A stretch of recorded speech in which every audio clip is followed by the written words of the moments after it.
salaamaaleykum wa rahmatullah maa ngi leen di nuyu di leen ziar di leen màggal di jox ku nekk wàccuwaayam macha allah an ñu dellu si waat sunu émission fii la xewee nga xamante ne chaque mercredi lañ koy amal ci Facebook live donc maa ngi leen di ziar yéen ñëpp di leen màggal di leen jox ku nekk wàccuwaayam di nuyu macha allah gannaaw bu ñu sant yàlla julli ci yonent bi sallallahu alayhi wa sallam di nuyu suñu ñaari waajur di leen gërëm di leen màggal bu baax a baax a baax. may ziar di màggal macha allah këru diine yi di nuyu waa kër suñu xalif général macha allah sëñ Mbaye Sy Mansour fële ca Tiwaawan di nuyu waa Tiwaawan yëpp di nuyu waa kër Touba macha allah suñu maama sëñ Touba di nuyu waa kër Medina Baye waa Ndiassane waa maam Limaamu Laay macha allah di nuyu tarixa yi yëpp kër diine yëpp di nuyuwaale suñu këru waa diine chrétienne bi aussi ñu ngi leen di ziar di màggal ñëpp di ñaanal ñëpp ñoo xamante ne mercredi bi tey ñu ngi dund souffrance di ñaan yàlla suñu borom yàlla fëgg seen bopp képp koo xamante ne sénégalais nga di yeewoo ci àddina bi tey mercredi 25 novembre 2020 nekk ci ay tolof-tolof ñu ngi lay ñaanal jàmm yàlla fëgg sa bopp macha allah ñi tëdd ci lalu hôpitaux yi aussi yàlla defal leen jàmm yàlla fëgg seen bopp ñu dellu seen famille di ñaanal ñëpp jàmm ak salaam di ñaan Sénégal yàlla na fa jàmm sax à chaque fois rek ndax jàmm ci la lépp xaj ma leen di ziar di leen màggal di kontaan ci ñëpp macha allah tey nag ñu ñëw suñu émission fii la xewee di traité benn thématique boo xamante ne macha allah dañ koy waxtaane saa su nekk muy violence faite aux femmes macha allah ay des milliers de femmes ñu ngi vivre dans le monde avec des violences chaque jour ci loolu la ñuy waxtaan tey di ñëw nag ak ay experts macha allah ñoo xamante ni dinañ ci joxe seen xalaat saa su nekk rek sunu biir émission fii la xewee ci kanam léegi rek ñu ñëw ak suñuy invité mën a développer suñu thème. jaar naa leen ñun ñëpp di leen màggal bu baax a baax ñu ñëw nag suñu thème du jour muy les violences faites aux femmes.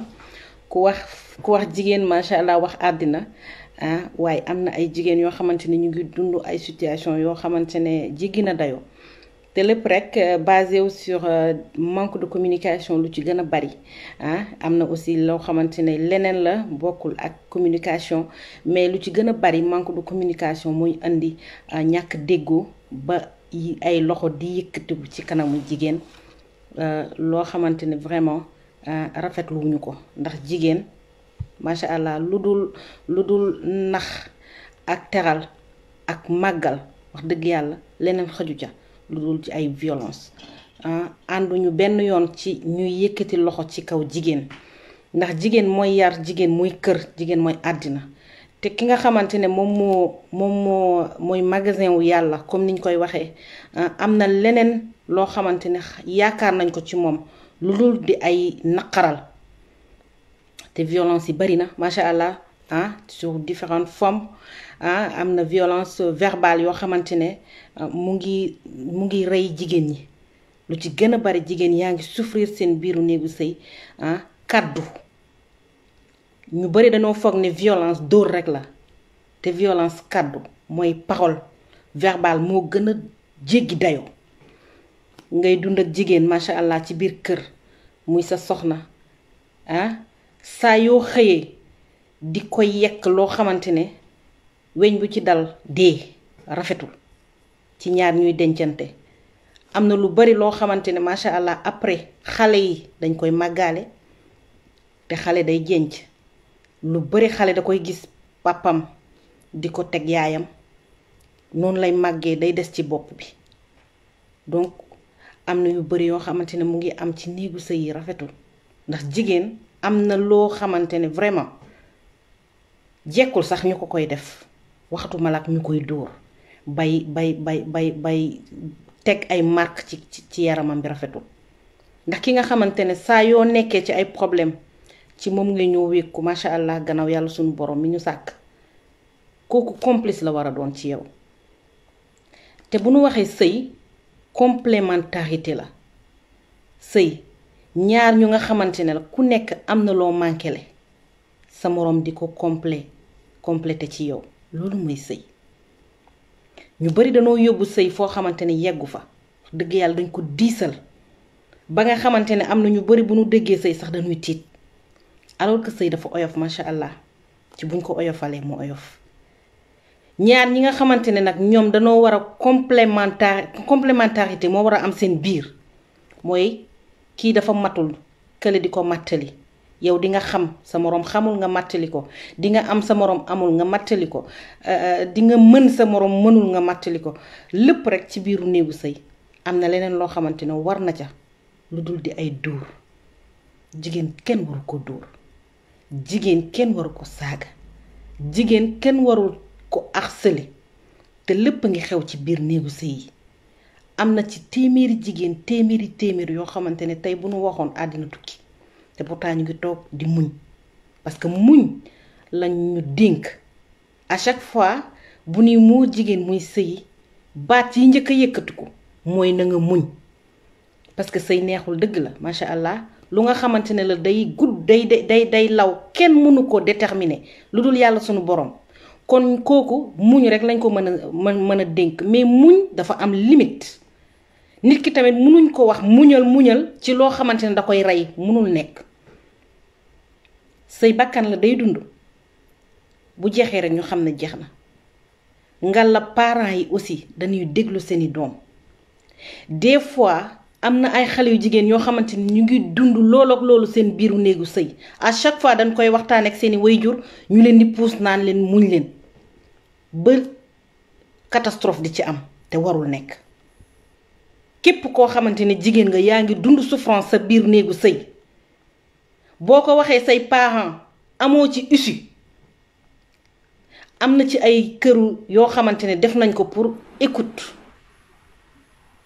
services sociaux yu nga xamante ne dañ ko def pour ñuy dimbali jigéen ñi ñuy vidéo parce que li ci gën a bari jigéen yaa ngi koy denc seen biiru xol baaxul ndax bu yàggee day exploser.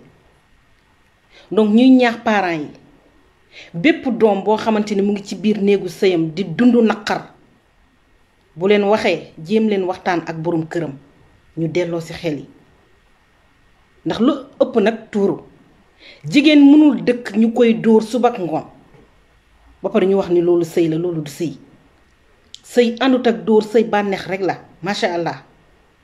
sëy encore une fois complémentarité la mais du ay dóor ak ay saaga. jigéen nu mu sikk boo ko jàppee ni sa yaay rek mu oyof ndax sa yaay bi la jur macha allah léeg-léeg mu yëkkati ay kàddu teg ko ci yow waaye dangay muñ jàppee ko ni sa yaay nga oyofal lépp. kon buñ ko tegee foofu rek macha allah lépp dina yomb waaye à chaque fois am na ci góor yoo xamante ne dañoo am xadar ba communication mënul am seen diggante ak seen jabar te loolu baaxul. lépp communication la lépp dañ koy waxtaane.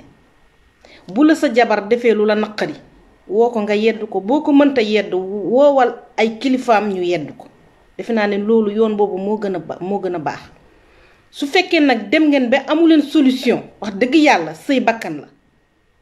sëy bakkan la day dund nit di génnee àddina noonu la sëy di jeexee bu fa jeexee rek ñu xam ne jeex na waaye ni jigéen gi muñal ba far nag mu jëlee bakkanam des ci non loolu ànduñ ci te benn jigéen méritéwul ñu koy dóor ba mu génn àddina.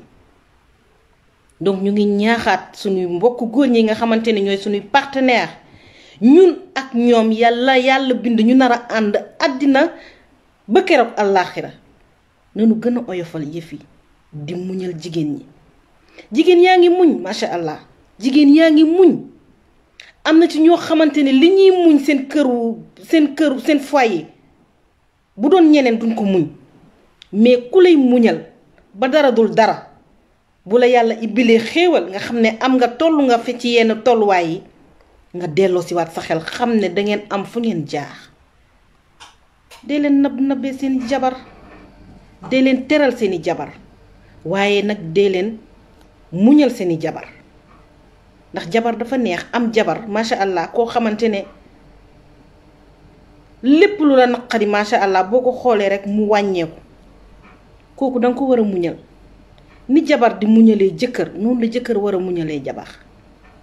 encore une fois ñuy ñaax macha allah suñu mbokk góor ñi ñuy muñal jigéen ñi ñun yàlla moo nu bindee nu ñu mel jigéen dafa voilà mi ngi noonu dañ koy wax sax matuñu donc buñ la dénkee koo xam ne matul de koy mattali rek waaye yëkkati ay loxo di ko dóor di ko saaga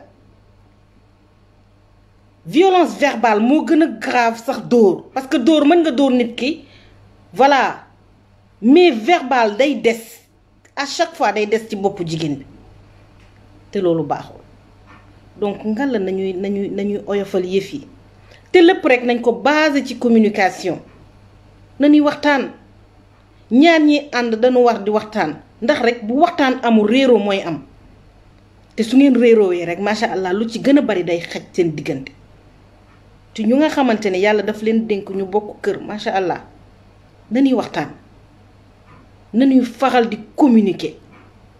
communication mooy première te mooy dernière chose dans le foyer nañuy waxtaan lépp loo xamante ne gis nga ko mu xamoo mu naqari la wala mu am jiix jaax sa bopp waxtaan leen jëkkër day waxtaan ak jabaram parce que moom la yàlla dénk boo waxtaanul ak moom kan ngay waxtaanal jabar day waxtaan ak jëkkëram am na yu bari yoo xamante ne voilà mu ngi xaj ci biir néegu sëy yi amu ci droit parce que ñàkk waxtaan moo koy indi donc ñu ngi ñaax ñëpp surtout suñu mbokk góor ñi macha allah nañu yërëm seeni jabar waaye di leen tiitaroo góor day tiitaroo jabaram góor day sagal jabaram góor day siggil jabaram waaye góor du dóor jabaram ku ko xoolee sa yaay rek doo dóor sa jabar ndax dara gën te ñaaw mu bàyyi ñëpp bàyyi kër ndey bàyyi kër baay tànn la ne la yow la yaa ma doy ñu may la ko nga indi ko sa kër di ko dóor loolu dafa ñaaw jigéen mérité wul ñu koy dóor macha allah benn jigéen sur terre mérité wul ñu koy dóor ak lu mu sikk-sikk waxtaan leen rek bu demee nag ba waxtaan xaju ca trouver ngeen solution amul na ku dem yoon ku nekk dem yoonam ku nekk tanti sa change feneen ndax nag yàlla du tëju lépp yàlla day tëj liy ubbi lele waaye jigéen macha allah kenn warul yëkkati loxoom ci kaw jigéen rawatina boroom këram mi koy jenc nañu delloowaat suñu xel te xam ne macha allah lépp rek ci ay nettali lay mujj à chaque fois ñu gis ay jigéen yoo xamante ne seeni boroom kër dañ leen di toroxal dañ leen di humilier dañ leen di bundu xataal ñuy denc ak ñuy dëkkee ak naqar boobu baaxul donc ñu ngi ñaax macha allah ñëpp ñu delloowaat seeni xel muy jigéen bi di góor parce que tamit am na ay jigéen yuy dóor seeni jabar seeni jëkkër am na ay jigéen yuy dóor seeni jëkkër loolu am na fi aussi ngal la ki nga xamante ne dañuy plaider pour ñu bañ koo dóor moom it bu mu yëkkate loxo ci jëkkëram dara gënte ñaaw aussi nga nekk ak sa boroom kër ak loo ko ëpp doole ak loo ko ëpp alal ak loo ko ëpp daraja waroo yëkkati loxo ci kawam jëkkër warta dóor jabar waaye jabar aussi warta dóor jëkkër nan waxante dëgg am na yoo xamante ne dañ koy voilà dañ koy naxal nii mais lépp ngi ci biir société bi mais comme tey dañuy waxtaanee violence faite aux femmes tey les femmes sont à l'honneur macha allah ci kanam dinañu ñëw ak ñoo xamante ne dinañu jox seeni xalaat képp ku bëgg participer numéro baa ngi noonu ci kaw ñu waxtaan ndax waxtaan ci la lépp xaj ñu nga xamante ne ñu ngi seen néegu sëy am problème macha allah bu nu waxtaanee rek problème solution dina am waaye ngal la encore une fois nañuy bàyyi di toroxal jigéen ndax jigéen yàlla moo ko teg loxo ku ko toroxal yàlla fu dóor la loolu moo am waaye dañuy basé wu rek ci communication lépp nañ ko wekk ci communication ndax communication mooy début mooy fin dans le couple donc ci kanam léegi ñu ñëw ak dinañ leen woon léegi benn extrait sunu mama macha allah Ndeye Anta Niang la lion de la diaspora mu nga xamante ne artisan la artiste créatrice d'art mu defal ñu tableau boo xamante ne macha allah daf ko jagleel jigéen ñi sur la journée mondiale de lutte contre les violences faites aux femmes bu ñu xoolee vidéo bi après moom dina dugg jox ñu xalaatam après nag macha allah dinañu am suñu professeur le grand psychologue Pape Bakary Cissokho dina ñëw jox ñu xalaatam mais képp rek ku bëgg a woote numéro baa ngi noonu ci kaw boo wootee rek dinañ la jël donc léegi rek ñu ñëw ak vidéo bu nga xamante ne soxna Ndeye Anta Niang moo ko def rek jëmale ko ci journée mondiale de la femme.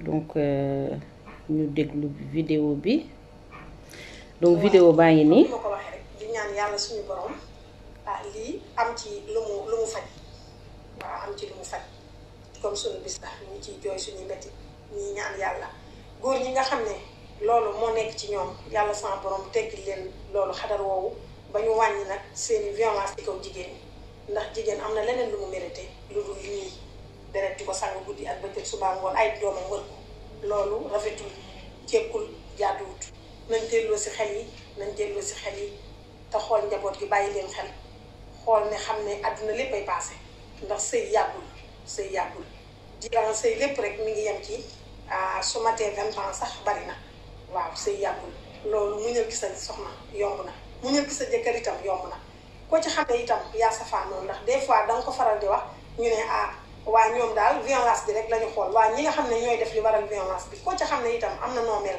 ba waral lii. Voilà mu nekkoon maman soxna Ndeye Anta Niang la Lion de la diaspora dinañ ko jël léegi mu ñëw ci émission bi jox ñu xalaatam ndax moom tamit macha allah mu ngi yëngatu ca Italie di fa def liggéey bu xarañ macha allah waaye di taxawal cëru jigéen ca Italie muy def liggéey bu am solo dinañ ko jël léegi mu dugg ci émission bi joxe xalaatam vraiment may nuyu sama frère Khalil Faye macha allah le grand musicien acteur sénégalais vivant en Italie Khalil nuyu naa la Daouda Diatta nuyu naa la bu baax depuis Ziguinchor Adama Cissé macha allah ma cousine ziar naa la bu wér mami Diouf mami ziar naa la sama sista ko nga xam ne maag moom macha allah du pour xale ziar naa la bu wér Ndeye Fatou Seck ziar naa la bu baax a baax chéri Matikan macha allah ziar naa la soxna Ndeye Anta Niang moom dinañ ñëw ak moom léegi le professeur Pape Bakary ziar naa la bu wér Assane Thiam macha allah sëñ Samassa ziar naa ñëpp ñu nga xamante ne ñu ngi suivre émission bi actuellement donc ñu ñëw léegi ci kanam ak soxna Ndeye Anta Niang mu ñëwal ñu ci thème bi. Ilimane Samassa macha allah le PDG de l'école de football les projets Paris FC nekk fii France ziar naa la bu wér Ilimane. waaw Oumy ñu ngi lay dellu ziar bu baax di la nuyu. di nuyu bépp auditeur bu lay déglu. macha allah di la encore féliciter di la encourager ci mission bu noble bi nga nekk. merci. nga nekk tamit macha allah koo xamante ne dañ ku ñu naw nga parce que c'est pas pour rien ñu jël école de football projet Paris FC nga nekk seen ambassadrice au niveau international. donc di ñaan yàlla rek mission bi nga nekk yàlla na ko yàlla yombalal. te gëm nañ dina la ko yombalal parce que mënoo di conscientiser nit ñi di def nit ñi di leen yeewaat ci àddina te sunu borom di ci teg loxo. kon rafet nañ njort ne sunu borom dina ci teg loxo. amiin yaa rabbi amiin. waaw vraiment noo gisee nag thème bi tey muy les violences faites aux femmes. ndax macha allah chaque fois ñu ngi dégg ay histoire yoo xamante ne ay jigéen a ngi koy dund seen biiru néegu sëy yow en tant que chef de famille am ay doom macha allah noo gisee thème boobu noonu. waaw thème bu am importance la boo xamante ne c'est un thème d'actualité. mais en même temps nekkul fi yàgg waaye nag tamit ba léegi mu ngi continuer di am ba pare di gën a pire. et là ça devient grave parce que comme ni ngeen ko waxee rek jigéen moom. maanaam war ngaa def ci moom lu ne ba mu des naan da nga koy téye di dóor. tout à fait wala war nga def ci moom lu nekk lu dul dem di gis ay deretam di wàcc. war nga def lu nekk lu dul naan da nga koy dóor ba ay doomam taxaw di ko xool te doom xam ne ni mu mel ci ndey. waaw boo gisee tey doom yu bëri bëgguñu seen baay am na lu tax parce que dafa am fu seen baay jaaroon ak seen ndey moo tax. te te doom dafay am xolu sot ci yaayam. tout à fait. waaye nag man su may ñëw ci sujet bi damay bëgg ñu aussi tamit ñu jéem a faj plaie bi. plaie pour ñu faj ko aussi. pour ñu def une lecture des deux angles. mooy kan ñoo sekk maanaam violence boobu violence bi kan moo koy def ak kan la koy def. ak violence ban forme de violence la.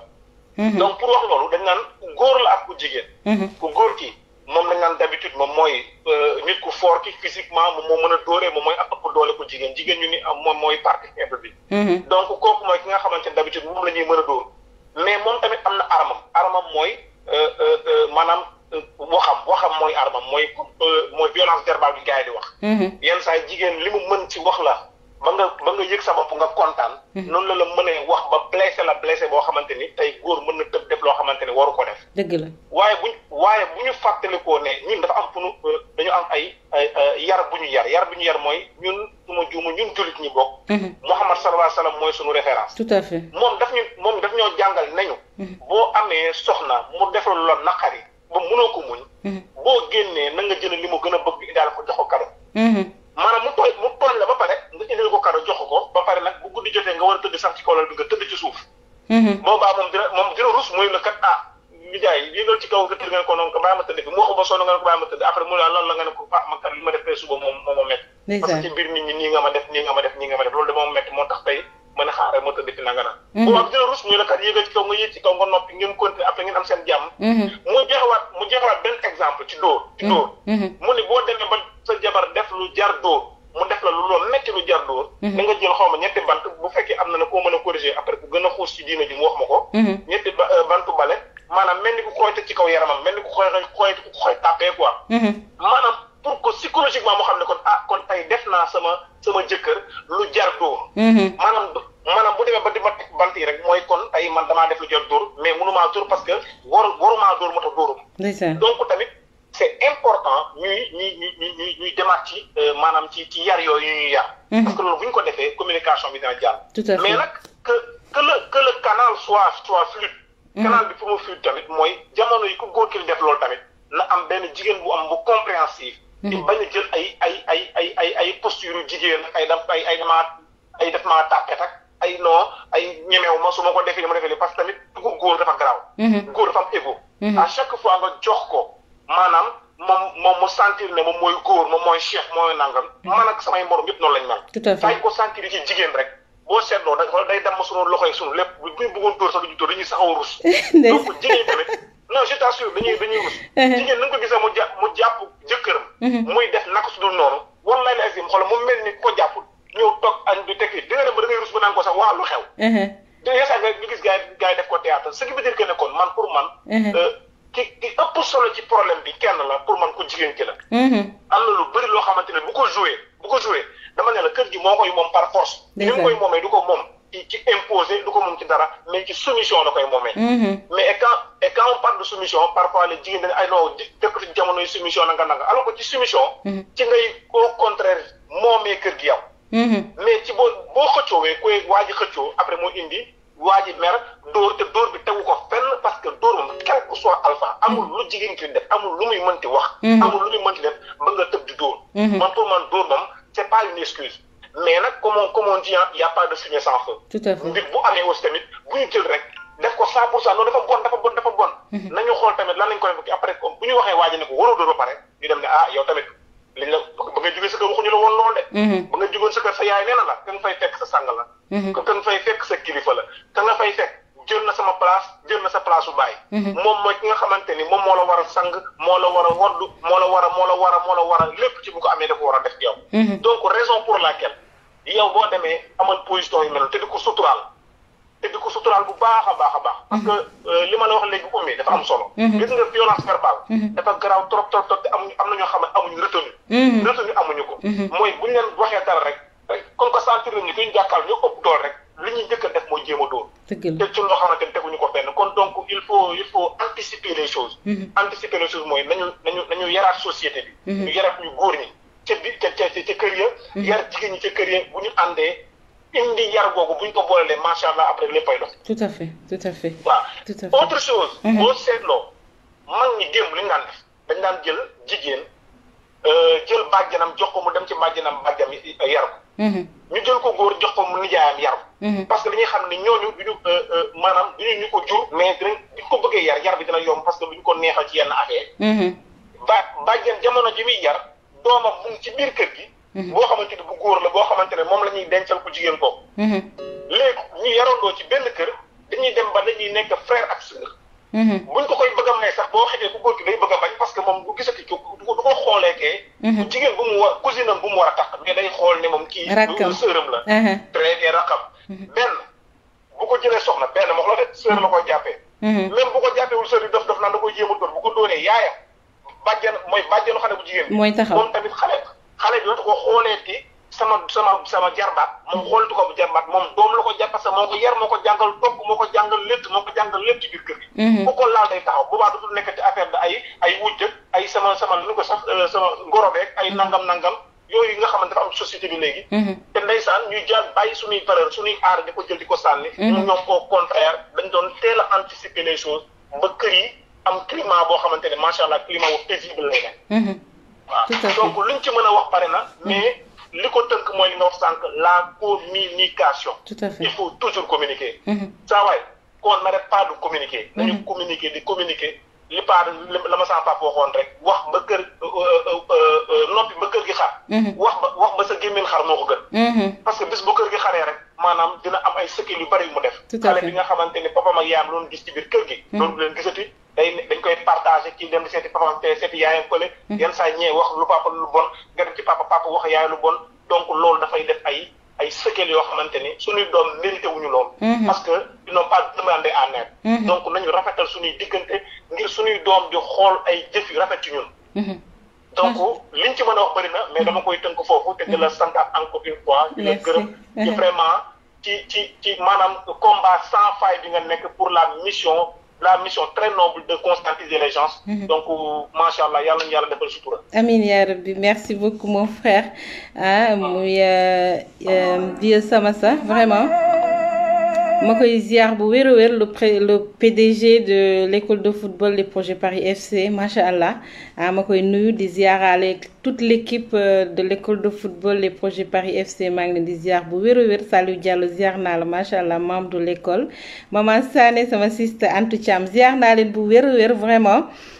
Borogo Diarra ziar naa la yow tamit vraiment di rafetlu bu baax a baax participation vieux Samassa mu indi lépp nag mais tout est basé sur le retour de nos valeurs parce que léeg-léeg nag ñu xaw a fàtte wala léeg-léeg ñu bëgg a toppandoo ñun nag dañuy toppandoo ba far ëppal aada ak cosaan macha allah ñun moo ñu tënk aada ak cosaan moo ñu tënk kenn du fàtte ay valeur am valeur boo xamante ne dafa baax kenn du ko fàtte li ñuy fàtte rek mooy lu nga xamante ne dafa baaxul mais yar doom bu jigéen yar doom bu góor loolu fi lañ ko fekk te fi lañ koy ba te ni ko vieux waxee macha allah jigéen dañ koy préparer kenn du bàyyi ba mu nekk mag nga ne danga koy préparer non l'éducation de base fa la yëf yi di commencer ku yar sab doom bu jigéen ci muñ ci ay valeurs yu nga xamante ne valeur centrale la macha allah xale bi am na yu bari yoo xamante ne da koy jomb donc ñu jël soxna Ndeye Anta Niang la lion de la diaspora nekk Italie macha allah madame la présidente ziar nañ la. waaw soxna Oumou. maa ngi lay nuyu di la ziar. di nuyu téléspectateurs yi nga xam ne yépp ñu ngi topp sa émission. di leen siyaare di leen ñaanal jàmm. di ñëw nag macha allah di wax ci thème bi muy thème bu am solo. macha allah. ndax maa ngi lay wax ci bi nga dugalee publicité bi di la wax ne la 8 mars bi passé maa ngi liggéey benn tableau bu am solo. ndax muy loo xam ne mën naa ne daanaka rek comme ni nga ko waxee sànq ci sa biir yi wax. daanaka àdduna bi yépp ñu ngi koy dund. tout à fait. ci façon violence bu nekk nag. metti lool am ci ñoo xam ne sax dañ koy bokk ak seen njaboot. tout à fait madame la présidente balaa ñuy xuus ci thème bi sànq ni teg naa sa vidéo bi nga def tableau bi nga def sur le 8 mars. ngay artiste di artisan di peintre en même temps di créatrice d'art nekk Italie ñëpp xamee la ci wàllum art tableau boobu nga def boo ko doon décortiquer tey lan nga ñu ci mën a wax. waaw tableau bi boo gisee ma liggéey ko. booba dafa fekk maanaam juste rek ñu nekk ci digg violence yi ndax booy xool sax fi mu ne wàññeeku na. mais mën naa ne bi 8 mars boobu ñëwee ñun toujours ñaare fii état yi dañuy déggoo ak Sénégal xool thème bi li nga xam ne moo gën a nekk actualité rek ñu def ko thème bi. bi ñu xoolee nag ñu gis booba viol yi bari na da ngay gis koo xam ne day na ma yàlla jégal ci kàddu gi ëmbal nit sax ba pare rey ko. da ngay gis koo xam ne day jël nit violé ko ba pare rey ko. jigéen ñi di dund ci àdduna bi lu méttee loo xam ne foo ko takk rek passé na ko.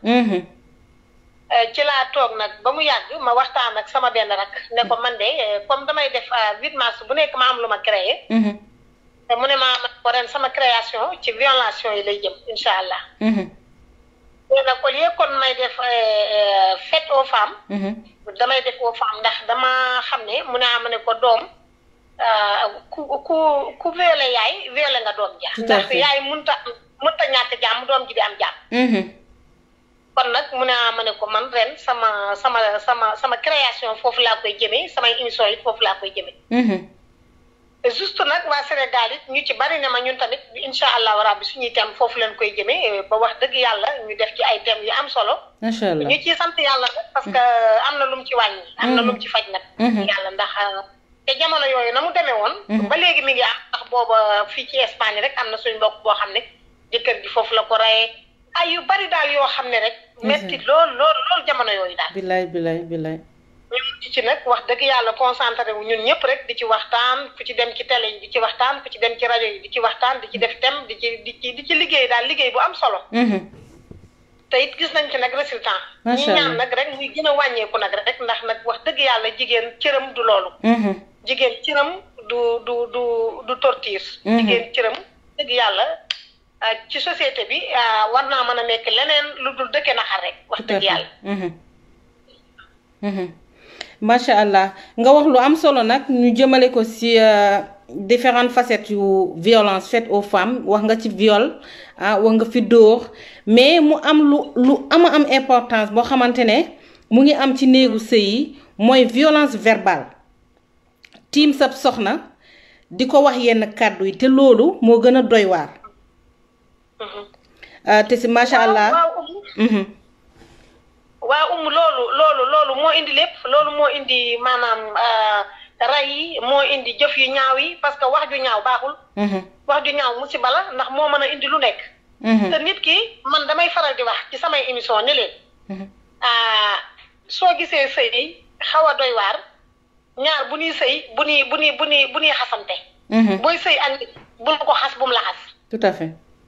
ndax nit ki bu fekkente ne da ngay sëy ak moom di ko xas génn waxal ko lu ñaaw loo xam ne koo ko wax boo demee mu jël loxoom teg ci gémmiñam su ngoonee mu jàll ci sa ginnaaw lépp loo mënta def ak moom rek bu fekkee ne nit nga warulaa saf dara. dëgg la. ndax jabar ŋàdd la. genn wàll la.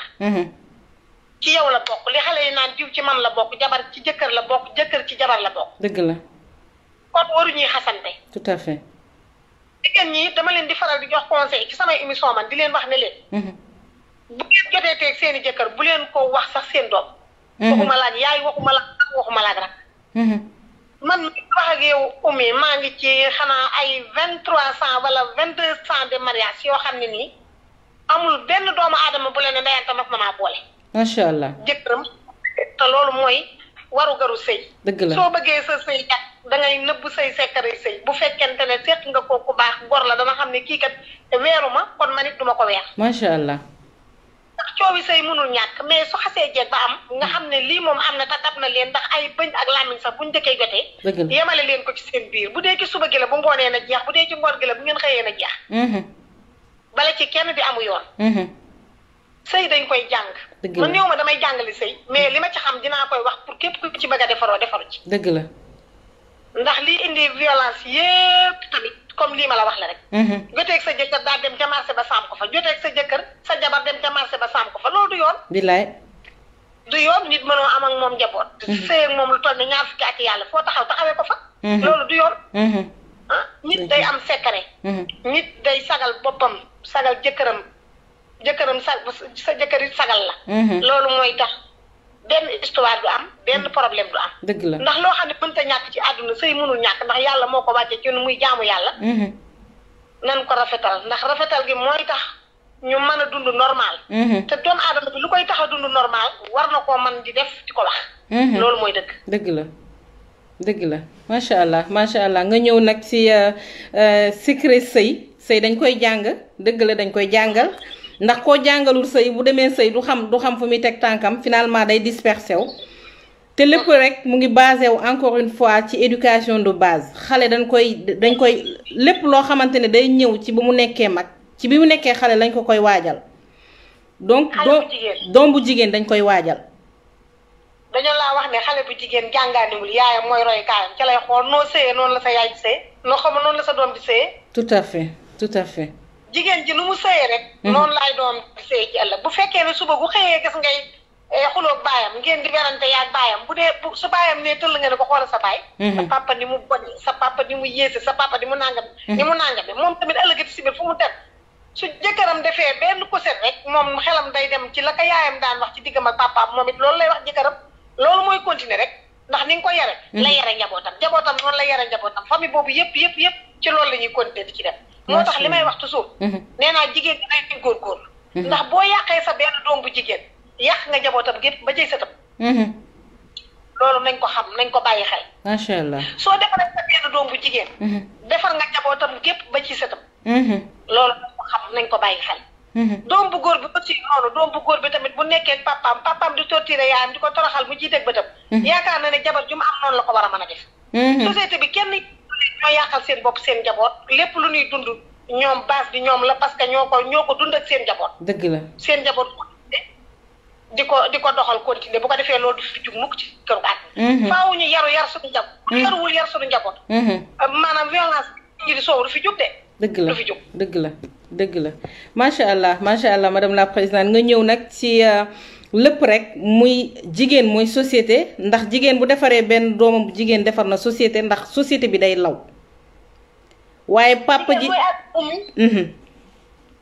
jigéen mooy àdduna macha allah ndax moom comme mooy yokk xeetu Seydina Muhammad sallallahu alayhi wa sallam tayit nag maanaam li ma wax barki dem maanaam jigéen dafa yàgg ak doom tout à fait ndax jigéen dëgg la ñett a koy yar ñett ñooy yar jigéen ñett yëpp ñooy yar jigéen mais góor ñaar rek ko yar ñett ñi yar jigéen ñan la yaayam moo ko yor ba mu am 7 ans mu dugal ko mu jox ko école bi mu nekk ci école bi ba jàngam continuer wala mënatut a continuer mu génn ñëw ci kër gi ñu jox ko jëkkëram bu fekkente ne bii ku nar a jub la fas ca yéenee dee ca sëy ba ñett a koy yar yaayam école bi jëkkëram su fekkee ku jàngul école la ca alxuraan ba la dem yaayam sëriñam jëkkëram ñetti yar yooyu nag ci nga yaroo te daanaka nag yaa ngi mujj ci sa loxoy jëkkër mais nag fondation xale ca yaay gala ndaxte 7 ans yooyu dafa fort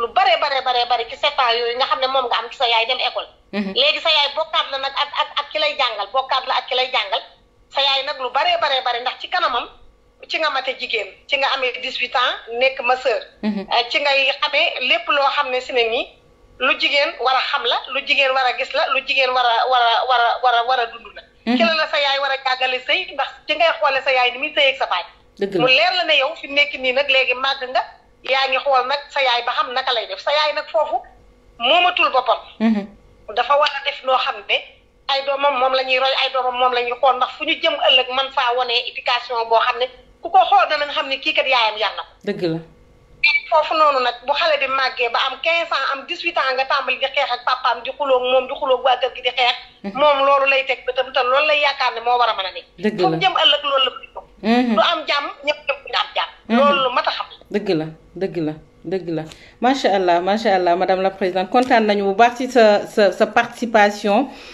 kontaan nañu defe naa ne suñu mbokk jigéen ñi ñëpp dégg nañ say kaddu mooy jigéen ñetti yar la war a am mooy yaru yaayam yaru école ba ak yaru borom këram. voilà lépp rek tënku mooy mujj ci moom. macha allah mooy mujj ci moom. ah kontaan nañu bu baax a baax macha allah madame la présidente vraiment kontaan nañu bu baax ma lay jaajëfal bu baax a baax donc mu nekkoon soxna Ndeye Anta Niang la Lion de la diaspora nekk Italie mu wax fi nag lu am solo ci yarub jigéen macha allah mu tënk ko rek ci ñetti pàcc yaru yaay mooy kër ga yaru école wala daara ba macha allah ak yaru borom këram donc ça veut dire que ni jigéen ak luñ ko mënti yar borom këram mooy mattali donc ki nga xamante ne yaa koy mattali dafa am lu bari loo xamante ne war na la waaye du ay dóor wala ay saaga encore une fois ñu ngi ñaax ñëpp ñoo xamante ne waaye dencante yi lañ muy ku góor ki wala muy ku jigéen ki nañuy basé lépp ci communication nañuy waxtaan lépp rek ci waxtaan la xaj lu nga xamante ne waxtaan xaju ca wax dëgg yàlla ay dóor ak saaga mën na cee bañ a am sëy bakkan la encore une fois su fa yemee rek ñu xam ne fa la yem waaye di tiim sa bopp sa jabar di ko dóor wala di ko saaga wala di ko yekk te say doom di xool loolu mooy waral ni ko soxna Ndeye Anta Niang waxee xale yi dañuy màgg li seen waajur di def rek la ñuy def ku ndaw ku góor ki dafa tàmm gis papam di dóor yaayam moom it mu foog ne loolu lu baax la mu màgg di dóor moom it jabaram ku jigéen ki dafa tàmm di gis yaayam di yekk lu toll ni xeme papam moom it bu demee sëy loolu lay nekk ak borom këram te am na yoo xamante ne wax dëgg yàlla rafetul donc ñu jël Khalil Faye macha allah sunu frère nekk Italie Khalil nuyu nañ la. asalaamaaleykum Oumou Thiaré maa ngi lay ziar bu baax. ñu ngi lay delloo ziar bu wér a wér. waaw nag di rafetlu nag émission bi nga xam ne vraiment yaa ngi dénoncé yenn actes yu ñaaw yi nga xam ne mi ngi am ci biir société yi.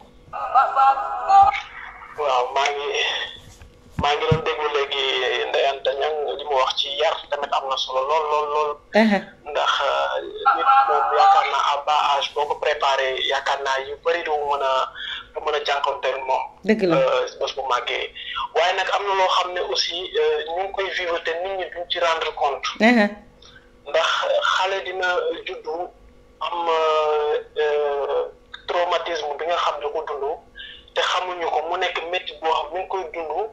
ba mu jural ko mu nekk un homme violent wala jigéen boo xam ne day dem ba xolam soxor daal maanaam. dëgg la donc loolu mën na dem ba nekk ay jiyee ndax ñun boo xoolee suñu société sénégalaise. du ñu dem ci un psychologue un psychiatre bu nga xamante ni dina suivre un enfant.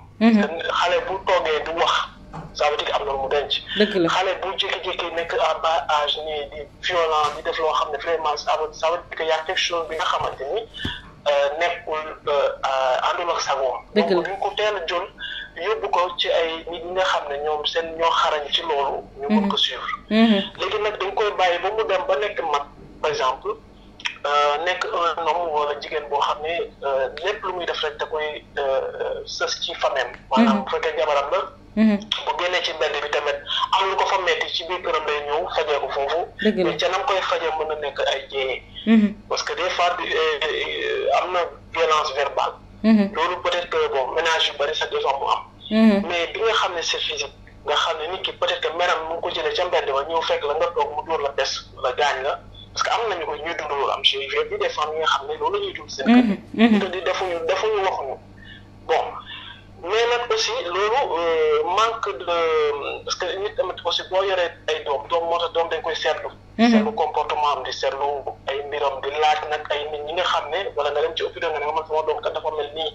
ñoom ñu jox la ay tegtal yi nga xam ne ëllëgee mën na bañ a juri ci musiba. tout à fait waaye tamit des fois nag ñi nga xam ne ñooy subir violence.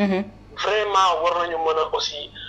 dem ci ay autorités yi ñi nga xamante ñoom ñooy dox ci loolu maanaam am na ay organisme yoo xam ne loolu la ñuy dox. y a la police parce que tamit nit day dund violence te yow mënoo ko freiner. benn li ñu naan bu commencé ci benn ci ñaar la jëm donc soo ko bàyyee mu continuer li wéy. waaye nag nit bu la dóoree pes nga ne ko na fi yem mu dolliwaat da ngay dem seeti ñi ay kilifa wala nga dem seeti autorités yi nga xam ne ñoom ñoo màcc ci loolu. dëgg la waaw parce que nit ki il faut ngay dénoncer sa douleur munoo jël sa douleur di ko denc ba mu jural la musiba wala nga dee ca. bëri na fi jigéen yoo xam ne tey man de parle des hommes parce que góor ñi ñoo ëpp lu ñuy joxe violence. ci jigéen. waaw dañ ko wax rek te dee jigéen ñi c'est tout point day gis jigéen bu jàpp góor dóor mais li ci ëpp góor ñi ñooy jàpp jigéen def ko naka suuf noonu. dëgg la te bëri na jigéen ñoo xam ne ci dóorum seen jëkkër ci la ñuy jaaree am ay handicap yu doy waar. nga ne Europe nii mën nga ci jëlee sa retraite wala yooyu noonu ñu lay fay pension. mais ku mel ni Sénégal tey mën nañ la dóor wala lakk sa yaram dootoo mën a ci def dara ci àdduna. nga toog noonu soo amul ay mbokk yu la jàppale ci léegi nag yooyu nag ñooñu il faut ñuy jóg tamit jigéen ñi laay waxal. ni ñuy jóg di dem di dénoncer genre nit ñu mel noonu parce que nit mënoo ne da nga bëgg nit ki jigéen mënoo koo bëgg.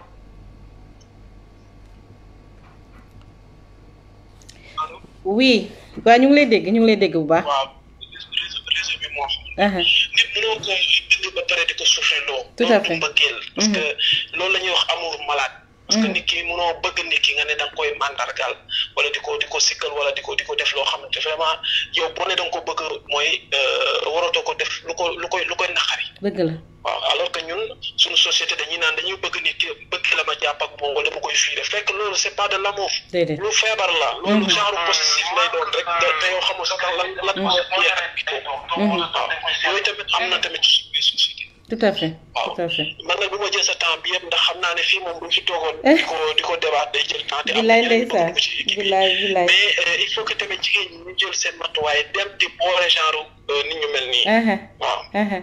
macha allah merci am nañu article bu nekk en Europe c'est l'article 222. donc yooyu bu ñuy demee di ko gëstu muy Sénégal tamit am na beneen article bi nga xam moo leen di protéger il faut ñu dem tamit ñoom i seen bopp. li nga xam ne moo leen di métti ñu génnee wax ko ci biti ñu fajal leen ko.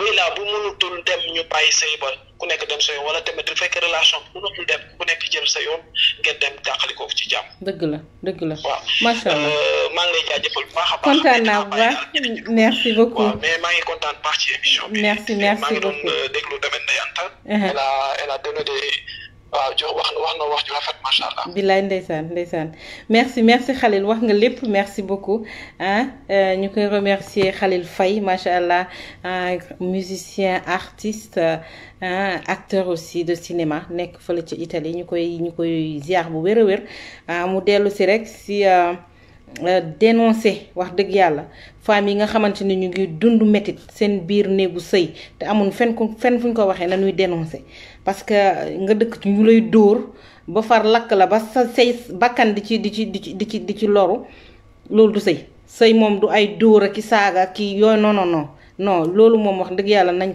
ko arrêté jigéen mérité na leneen lu dul ay dóor ak ki saaga donc ñu jël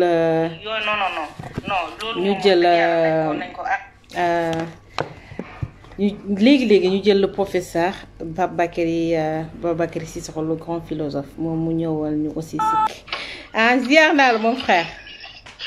danga maa bàyyi rek waaye bàyyi nga ma de. dellu ziar bu wér bon ñëpp a ngi lay déglu ci thème bi. waaw alhamdulilah ba am na solo. avant tout ñu ngi lay nuyu ñu ngi lay màggal bu baax a baax. ci encore di la jaajëfal di wax ne sa taxawaay yëmul rek ci sa dëkk waaye mu ngi ci àddina. alhamdulilah rabbil alamin yal na yàlla barkeel. amiin yaa rabbi amiin yal na yàlla barkeel barke bàyyi sa bàyyi. amiin yaa rabbi. émission bi dafa am solo. li tax ma ko parce que fee la boo xam ne dama ko dund bon je suis pas l'acteur principal. mais sa invité bi sànq li muy wax am na solo trop. gis nga mbir bi. chaîne la mais balaa muy dugg ci chaîne dugg sax dañuy tàmbale ci source bi gis nga jigéen. boo xoolee ci alxuraan yàlla mës sa bind saar ci góor saar bu tudd ak rijaal amul. dëgg la de. amul yàlla jël na saar boo xam ne tuddee na ko jigéen. te gis nga lépp lu yàlla di defar. maanaam du caage ni gàncax yi du caage ni doomu aadama rek de lépp lu yàlla di defar. bëgg koo indi. ba loolu taxaw am dund di dem ak ñëw ak dikkal boppam ci jigéen lay jaar. macha allah. magasinu yàlla bi jigéen la. dëgg la. lépp lu yàlla di defar da koy jaarale ci jigéen mais gis nga nag violence bi ngay wax ni surtout verbal. violence verbale jur na suicide yu bëri tey. billaay wallaay. parce que gis nga am ñun taaxale sax dañ ko daan wax ñu ne man sama yaay mu dóor sax moo gën mu xas ma xasaate baaxul dafay tax nit ki gis nga kuy noppi di noppi day mel ni baaxul ndox la bu yàggee dafay tiig day dem ba day tuuru baaxul léegi nag problème bi mooy dafa am benn chaîne boo xam ne dafay dem gis nga bu fekkee ne nekk nga gune koo xam ne màgg nga ci kër boo xam ne dafa amoon violence conjugale sa diggante sa baay ak sa ndey gis nga boo moytuwul 96% boo moytuwul tu vas reproduire les mêmes choses. tout à fait léegi nag léegi gis nga pour ñu éradiquer loolu noonu gis nga génération bii tey ñi nga xam ne tey ñu ngi am soxna alhamdulilah macha allah yàlla mu ngi may ay doom même bu fekkee nit ki am na genre séquelles yooyu ci boppam des fois du koy tey parce que c'est psychique. tout à fait mais genre émission yi day tax nit ki il va revenir day ñëwaat da koy indiwaat. dégg nga moo tax it yàlla fay. amiin participation nag du xaw a noonu parce que dama nekk ci liggéey nii. mais yàlla fay. amiin yaa rabbi ñu wax ne génération bii nii. ñun ñoo war a éradiquer loolu parce que majeure partie ci violence faite aux femmes. ci ménage lay jóge dugaat ci biir ménage. dëgg la. parce que da ngay nekk ak sa papa wala ak sa yaay sa papa di def yenn mbir yi sa yaay. gis nga wala sa papa fii nekk koo xam ne dafa ànd ak fiiraange gu jéggi dayoo. dégg nga après yow da ngay màgg ak loolu. yow jigéen boo génnal rek wala jigéen boo nekkal rek warul nooy wala am xarit warul def yenn mbir yi. dëgg la dégg nga. loolu la rek yan nañu yërëm jigéen ñi. jigéen man li may wax tout le temps sama soxna ma ne ko oasis nga ci désert jigéen mooy naaj ci àddina. naaj bu amul duñu dund. bilaay. dégg nga suñuy nawle ngeen suñuy genn wàll ngeen. bi ñu yàlla di boole ca aadama ba léegi ñu ngi ànd. dëgg la. ànd boobu nag yàlla nañ ko sàmm. amiin yaa rabbi. yàlla nañ ko sàmm yàlla may tamit yéen jigéen ñi ñu génn ci problème sexiste yi ba ku war a am xéwal ci liggéeyam mu am ko ak leneen ci néegu sëyam ci bërëbu liggéey kaayam. yàlla nañ yàlla jàppale ci barki Bañes ak Bayam. gërëm nañ la amiin macha allah nañ bu baax. macha allah kontaan naa jërëjëf macha allah. macha allah kontaan naa ci moom sama frère depuis Québec taalibe Baye macha allah ma koy ziar bu wér mu dellu si rek li soxna Ndeye Anta Niang waxoon léegi muy yëfi chaîne la day commencer ci suuf jëm ci kaw donc lépp rek mu ngi tënkuwaat encore ci foyer yi ñaan ñuy dencante ngalla na ñuy yërëmante parce que bu kenn di yërëm keneen ki yërëmul yëfi day diis. boo amee sa soxna wax dëgg yàlla ak lum la mënti wax mën nga ko fajee neneen sama frère vieux sama sa wax na ko léegi jigéen baax na sax léeg-léeg bu la defee lu la naqari pour nga bañ ko dóor bañ koo saaga puni ko bu fekkoon daf la ñaan dara nga téye sa loxo loolu sax ba tey accepté nañ ko waaye dafa ñaaw nga yëkkati sa loxo ci kaw jigéen kenn du ko dóor. desuñu ci loxo yëkkati loxo dafa am yoo xamante ne muy violence verbale encore une fois ñëw na ci léegi xaru yi ngay dégg ni yépp macha allah Khalil wax na ko léegi ci violence verbale la toog di wax yenn kàddu yi sa jabar baaxul des fois nga dégg ni jigéen am na jigéen bu xaru parce que li mu denc moo ëpp amul fenn fu mu ko waxee. surtout femmes yi nekk Europe dans la diaspora doo am fenn foo xamante ne di nga fa laqatu pour wax fa sa secret parce que sikki ma lakkandoo jamono dafa doy waar léegi koo dénk mu senn ñu ci gën a bari dañuy denc seeni secret li Ndeye Anta Niang wax léegi baax na ngay denc sa secret waaye waxuñu secret boo xamante ne ci ay dóor ak saaga dóor ak saaga kenn du ko jenc bépp jigéen buy dund ay dóor ak saaga boo muñee mënoo waxtaanal ak say wayjur parce que jigéen wax dëgg yàlla kenn mënu fay jigéen yàllaa ko teral te lépp loo xamante ne yàlla teg na ci loxo wax dëgg yàlla war nañu xoolaat beneen xoolin ci moom lu dul dëkk di ko saaga wala dëkk di ko dóor ak lu mu sikk-sikk jigéen lu mu sikk mérito na lépp ba mu des ay dóor ak i saaga am na ci ñoo xamante ne tey ñu ngi dund seeni foyer conjugaux dañ leen di violer te am na góor yu bari yoo xamante ne dañu foog ne viol ci biir mariage c'est permis, c'est pas permis. Non, c'est pas permis. Sa jabar bu bëggee bu nekkee conditions yi mat na macha allah bu bëggee amul problème su bëggul boo ko forcé viol la te loolu yépp bokk na ci xeetu violence faite aux femmes. am na si jigéen yu bari ñu ngi dund seen biiru néegu sëy dañ leen di violer chaque jour te loolu tam il faut ñu wax si. Donc muy ay conditions yoo xamante ne jigéen yaa ngi koy dund mu doy waar ba nga xamante ne day topp seeni progéniture xale yi màggee ci loolu parce que yëf yi daf leen di topp dangay dem ba dangay toog am soxna même bu fekkee bëggoo ko dóor sax li nga doon dund sëy bi nga nekkee ndaw sa papa di dóor sa yaay day dellu si waat sa bopp bi am na ñoo xam ne dañuy dóor sax te duñ ko tey donc nañu delluwaat xel yi encore une fois te yërëm jigéen ñi chaque fois ngeen wax ko yéen góor ñi jigéen matul ku matul nag boo ko dencee yow yaa war a am matadi boo dencee ku matul dangay mat yow yaa am mat yow yaa war a am mat bi war ba su matul nga mattali ko loolu mooy complémentarité encore une fois mariage communication rek moo ko lal lépp nañ ko waxtaanee bu waxtaan amul réeroo rek mooy am na ñoo xam ne dañoo bari am xadar buñ la gisee nga taxaw ak nit sax mais sëy du prison non sëy du prison muy ko góor ki walla ko jigéen ki soxna la des fois di noyyi parce que pression bi la àddina di teg rek dafa doy waar waxtuma la ngay tegaat nit pression encore donc nañuy woyofal yëf yi encore une fois di yërëm jigéen ñi jigéen lu mu sikk mérité wul ñu koy dóor kenn du dóor jigéen ak lu mu mënti mel kenn du ko dóor y a que les sauvages qui le font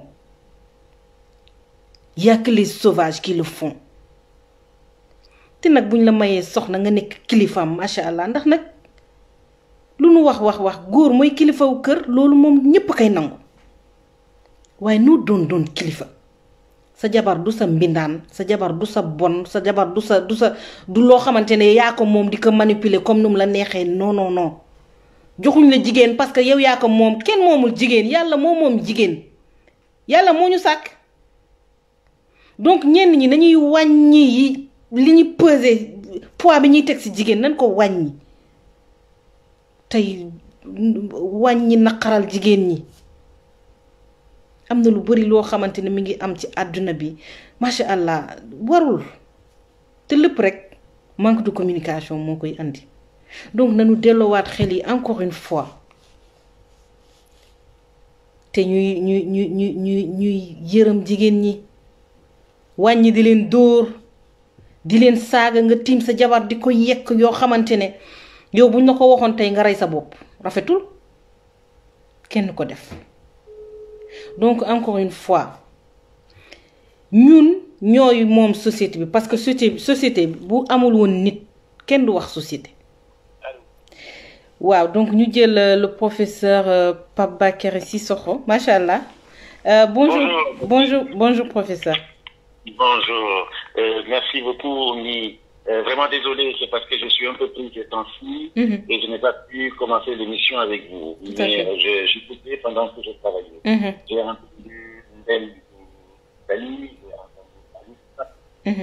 j'ai écouté le déchet du Québec qui était très émouvant. J'ai entendu Vieux, Sanosso, tous ces gens-là. Je voudrais tout simplement dire, moi je travaille depuis, alors mon cours à l'université s'intitule La représentation de la violence à travers les cultures. C'est le cours que je donne à l'université depuis plus de 10 ans dans le cadre d'un DU, ce qu'on appelle un diplôme universitaire.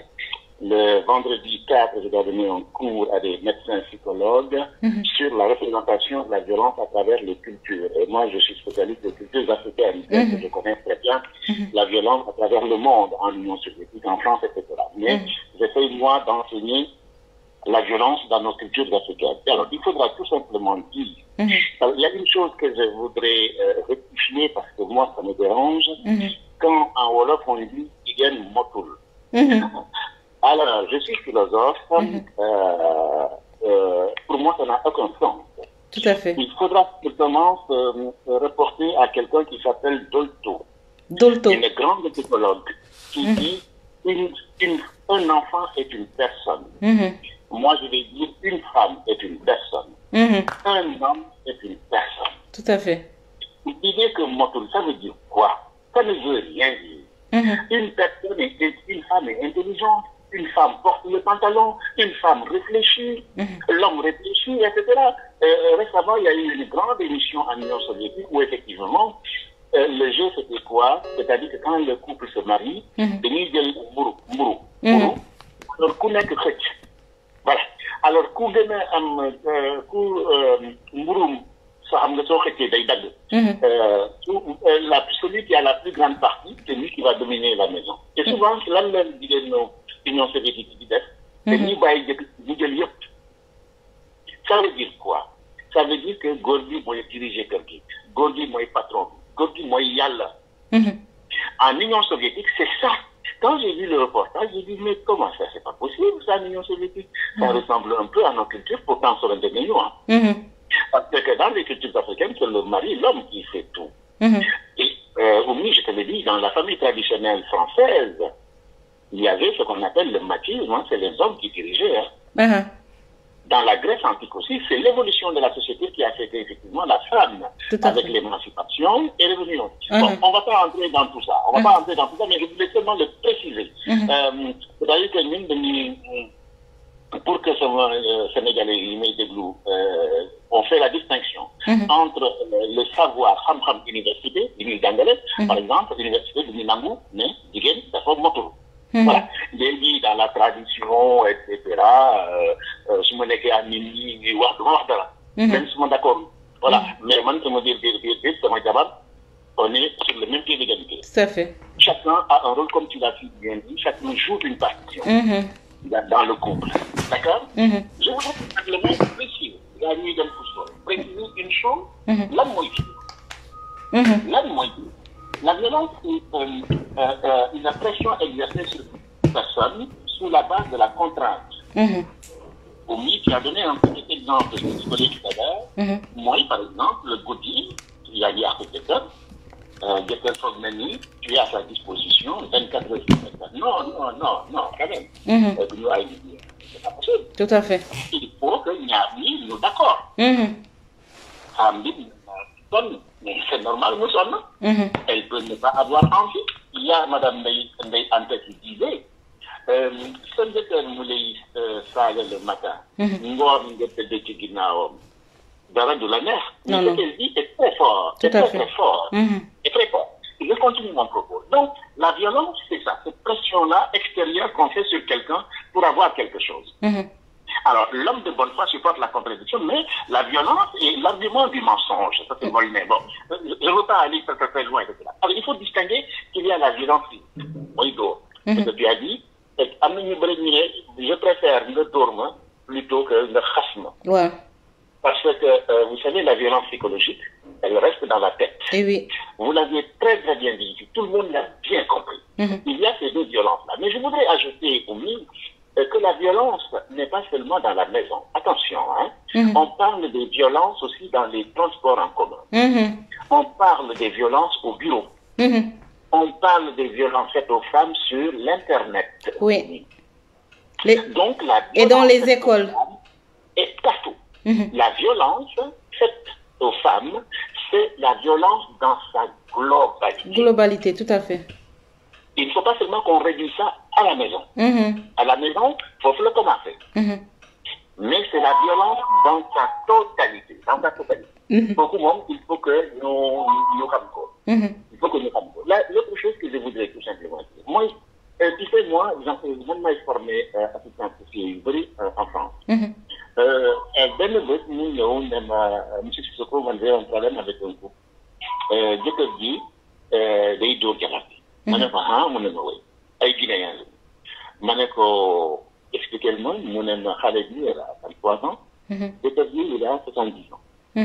ma ne su may jàngale mu ne ma lu la leere ma ne ko mais c'est tout trouvé. ma ne ko c'est tout trouvé. 70 ans 23 ans. Moi, effectivement, les différences d'âge. Les grandes différences d'âge. On a des ethnies en Guinée, au Sénégal, il y a des floraux. J'ai dit quelquefois, d'où il ne peut pas assurer. Donc il faut que nous, dans notre culture, on revoie les choses. Eh oui. On revoit les choses. Il faut qu'on revoir les choses. Parce que Khaled Bobou de 23 ans, elle a des besoins supérieurs. Eh oui. Mais c'est une violence ou de lui arracher sa jeunesse. C'est une violence de lui arracher sa jeunesse. Parce qu'elle est pauvre, parce que, et l'autre il est riche, il doit tout avoir, le connaître. Ce n'est pas normal. Non. D'accord? Donc il faut comprendre ça. Et la violence, j'ai une vidéo aussi sur ma chaîne qui explique une chose, par exemple en France, parce que même France la net, qu'est-ce qui fait que les hommes souvent frappent les femmes? L'argent du foyer, l'argent du couple, la CAF, toutes ces choses-là.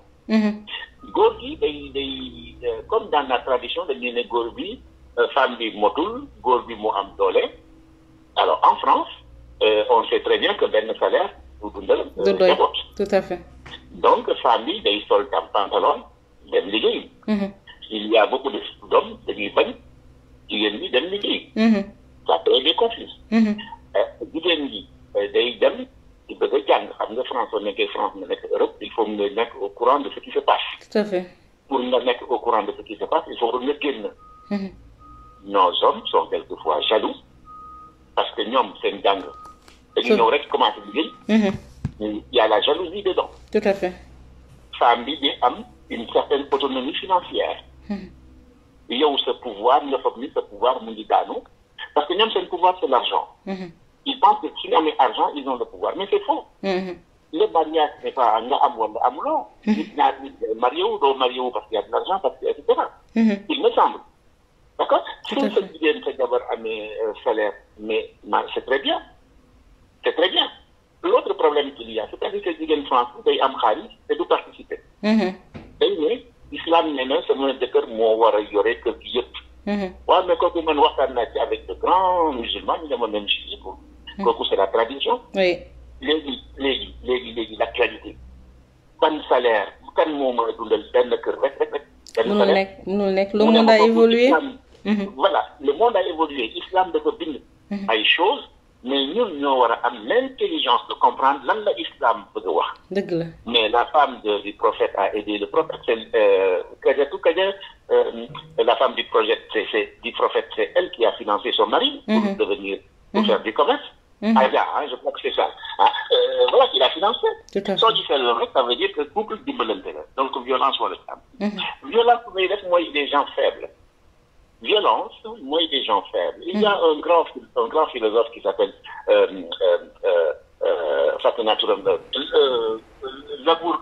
Labourolon. Il dit, celui qui porte la main, c'est parce qu'il ne sait pas parler. Et notre femme l'a dit, Ndeye Anta, da ngeen di waxtaan, Oumi tu l'as dit, un couple da ngeen di waxtaan, nee na Ndeye Anta l'a bien dit, dans un couple, on va dire, les dents et la langue habitent ensemble, mais de temps en temps, les dents mordent la langue. Tout à fait. Et après, ils continuent. Donc, xuloo dafa war a mun na am ci kër, amul benn problème. Xuloo mun na am ci kër. Mais on peut trouver une solution. Eh oui. C'est pourquoi il faut éduquer les gens, que ce soit l'homme ou la femme, à la paix, à la non-violence. Il faut apprendre aux gens à dialoguer, à dépasser la main pour parler. Ils vont trouver une solution. Eh oui. Et cette éducation-là va permettre aux enfants de ne pas être violents et de ne pas prendre la violence comme normale. Parce que c'est pas possible d'orsayal. yow tu vas door ce homme. Eh oui. Parce que tu vas dire ça tape le mot def, tu l'as bien dit. Voilà. C'est normal. Voilà. Donc tu vois, donc il faut pas que nous, dans notre tradition, on avait une tradition de secret. Il est vrai que je me suis contre nos trop grands secrets parce que on a beaucoup de violence secrets pour vous. Côté, wala suba taal le pape dit qui dort dans le jabar, il peut-être comme dans l'islam là. Couche-toi. La femme se couche, il obéit, il lui donne 5 coups ou bien 7 coups de fouet, etc. Moi, je connais tout ça parce que je travaille sur ces questions. Donc, ce que je voudrais dire tout simplement, l'éducation est extrêmement importante pour ça. Et il faut préparer les enfants, il faut être à côté des enfants. Par exemple, à l'utiliser école, vous savez, le sexisme là. Par exemple, moi, je travaille avec des jeunes en France, ils habitent les filles habitent la cité. Nous sommes jupe.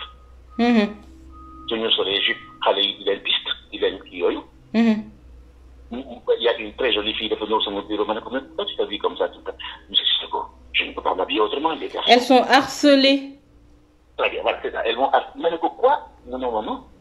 L'autre est venu ici, très jolie, une bimbo. Monsieur Sissoko, moi je ne peux pas habiter dans les cités. Mais pourquoi? Moi je suis une belle femme.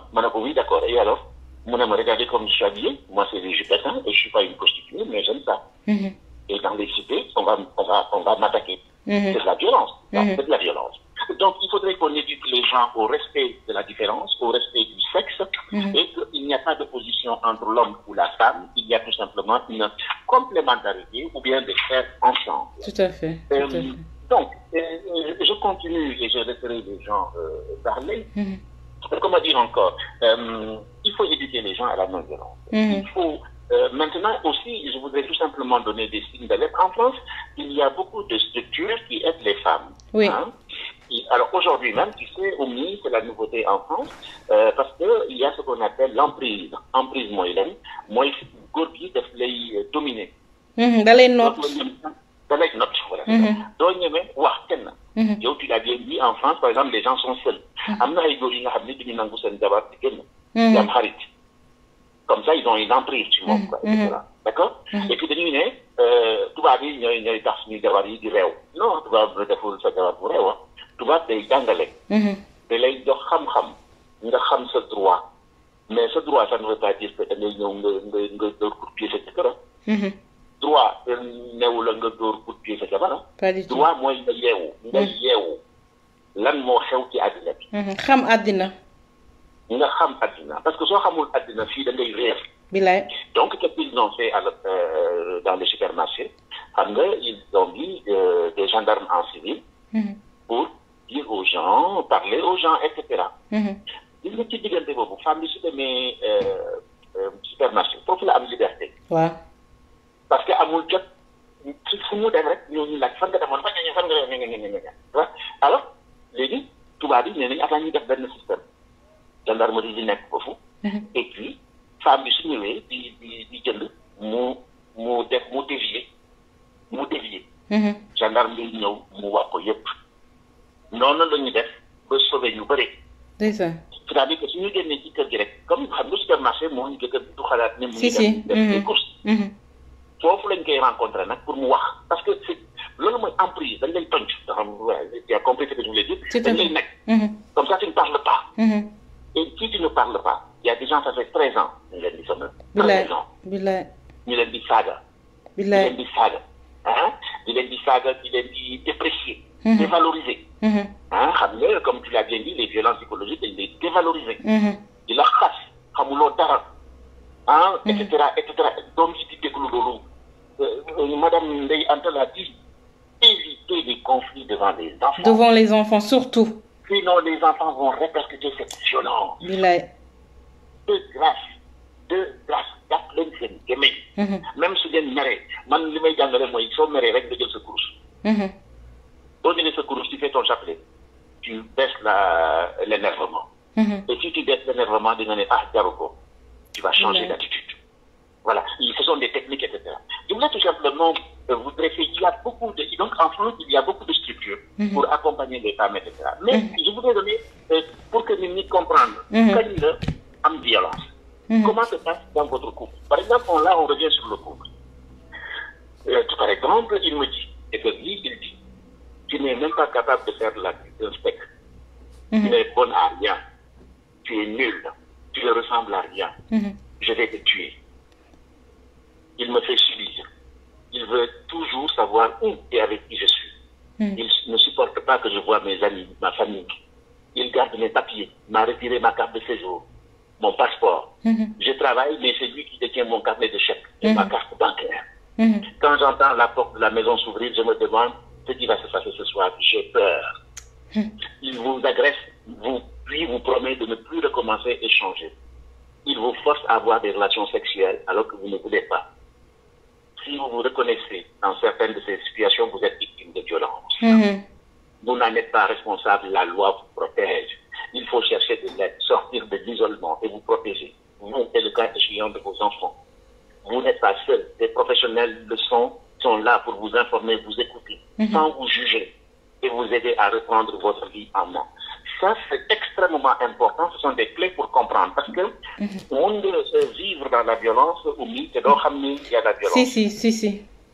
C'est normal. Comme ça, l'enfant qui voit son papa frapper, pour moi, c'est normal. Parce que papa, il donne l'exemple. Alors que non, c'est pas normal. Donc, il faut que nous t'engagions comment déceler les choses. Comment déceler les choses. Parce qu'effectivement, il y a des gens, sur les ils vont le dire à toute l'humanité, le tout ça là. Donc, il y a la France, on a la fierté. Mais il y a des institutions. Il y a des gens comme Oumi.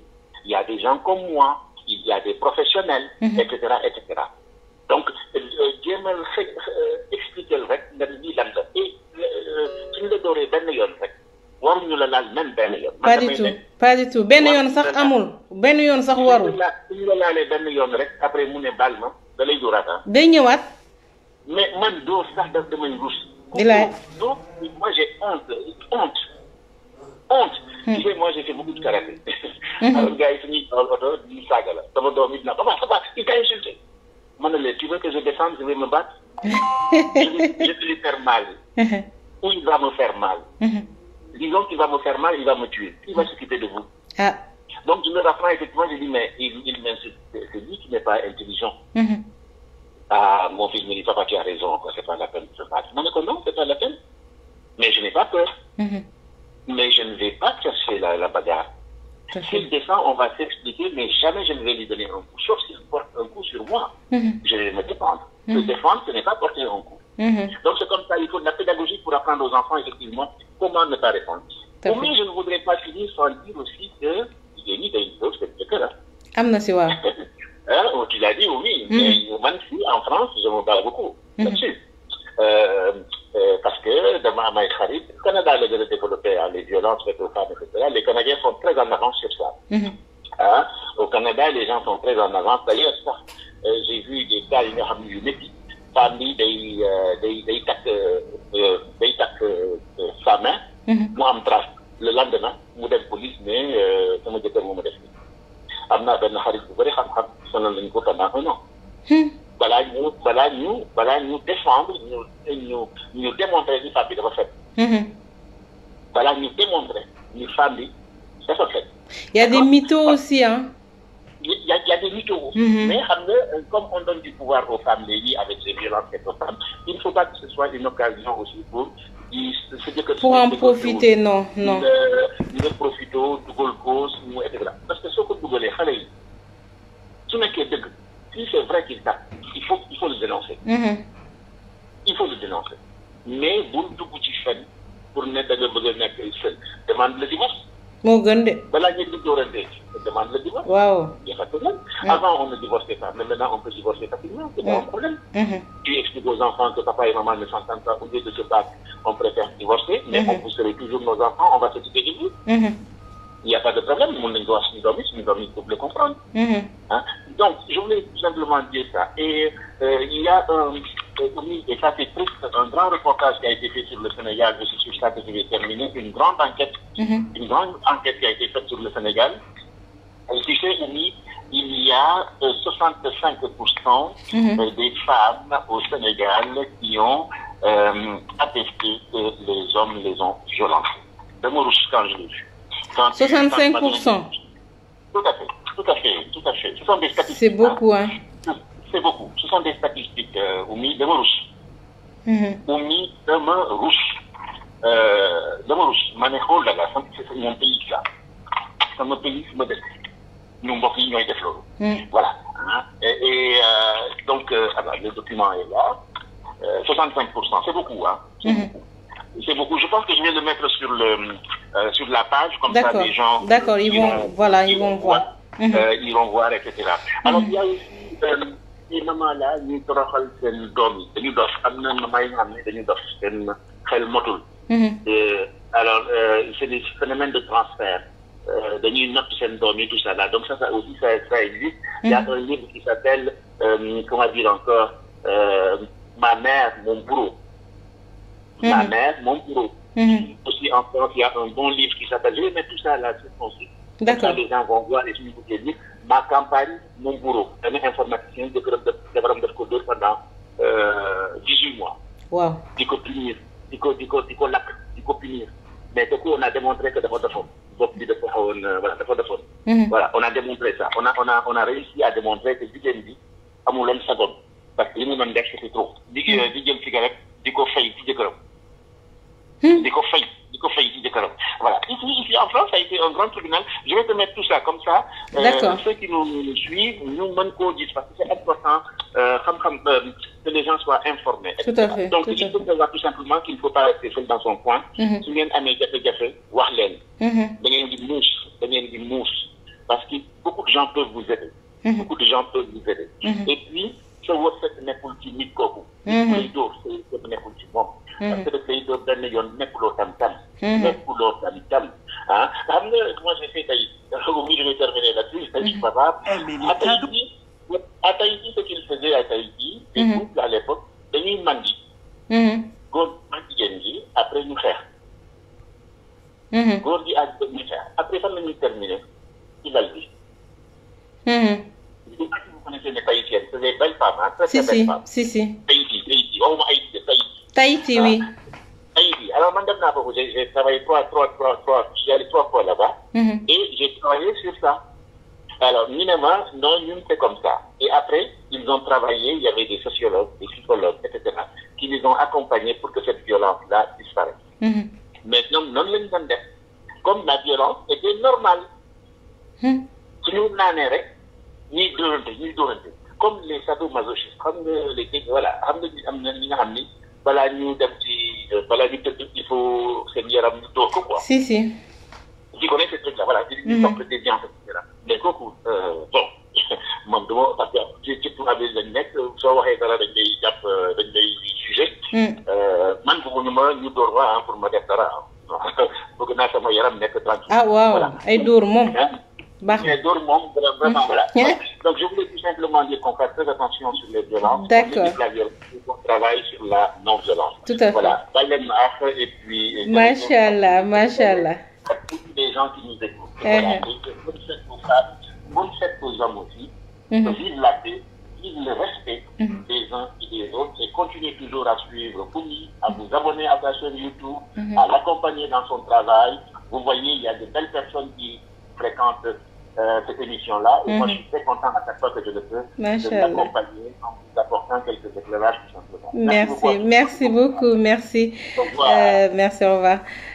Voilà, c'était le professeur Pape Bakary Cissokho, un grand philosophe, sociologue et formateur aussi, et un éducateur ici en France. Nous pouvons remercier bu baax. Donc mu ñëwoon ñu ci voilà, de façon globale ci les violences faites aux femmes et aux hommes aussi. Machallah laal na ci. Donc mu wax ñu légui il y a 65% des femmes qui sont victimes de violences au Sénégal. Muy lu rëy loo xamante ne wax dëgg yàlla jigéen moom mérite na lépp ba mu des ay dóor ak ay saaga. Jigéen kenn waru ko dóor kenn waru ko saaga waaye lépp rek nañ ko basé wu ci communication ndax communication moom mooy lépp rek ci communication la wékku. Donc ñu ñëw léegi ak beneen participant.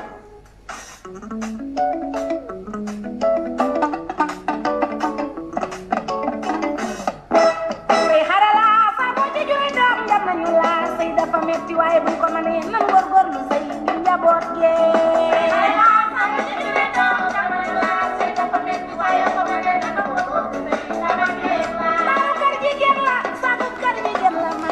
allo waa maman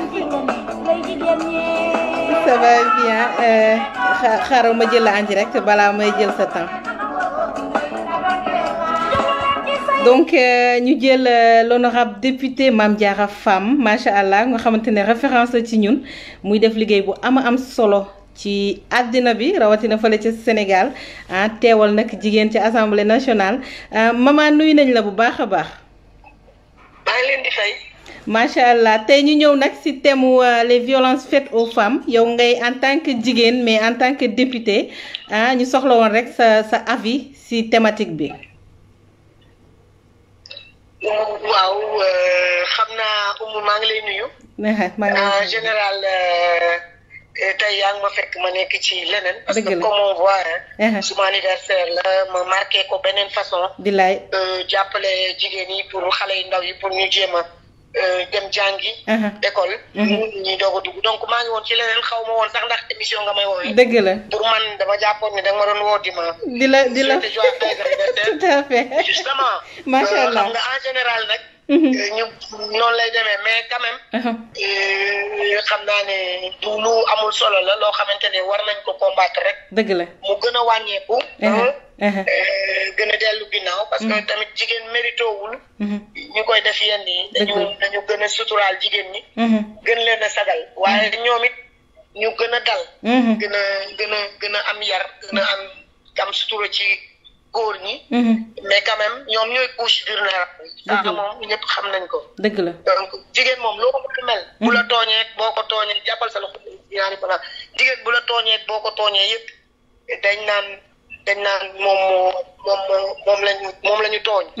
donc à la kulli haal nañuy moytu di métital wala di naqaral wala di yokkal jigéen problème parce que amul benn solo nag. dëgg la ndax jigéen nag moom moo yàlla moo ko suturaal nag. ndax ki nga xam ne daf lay jural.